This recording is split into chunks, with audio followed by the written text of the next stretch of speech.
ಯಾಕೆ ನಿಂತ್ಕೊಂಡ್ಬಿಟ್ರಿ? ಕೂತ್ಕೊಳ್ಳಿ. ನಾವು ನಿಮ್ಗೆ ಮನಸಾರ ಆಶೀರ್ವಾದ ಮಾಡೋಕ್ ಬಂದಿದ್ದೀವಿ. ಯಾರನ್ನ ಕೇಳಿ ನಮ್ಮ ಮದುವೆಗೆ ಬಂದೆ?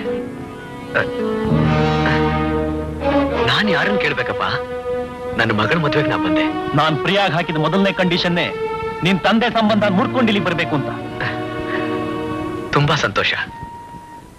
ನನ್ನ ನಿನ್ನ ಹೆಂಡತಿ ಆಗೋಳ್ ತಂದೆ ಅಂತ ತಿಳ್ಕೊಬೇಡ. ನೀ ಕೆಲಸ ಮಾಡ್ತಿರೋ ಫ್ಯಾಕ್ಟ್ರಿನಲ್ಲಿ ದುಡಿತಾ ಇರೋ ಒಬ್ಬ ಮನುಷ್ಯ ಅಂತ ತಿಳ್ಕೊ. ಅದು ಹಿಡಿಸದೆ ಹೋದ್ರೆ ಒಬ್ಬ ವಯಸ್ಸಾದವನು ಹಿರಿಯ ಬಂದಿದ್ದಾನೆ ಅಂತ ತಿಳ್ಕೊ. ಅದು ಒಪ್ಪಿಗೆ ಆಗದೆ ಹೋದ್ರೆ ಈ ದೇವಸ್ಥಾನಕ್ಕೆ ಬಂದಿರೋ ಭಕ್ತಿ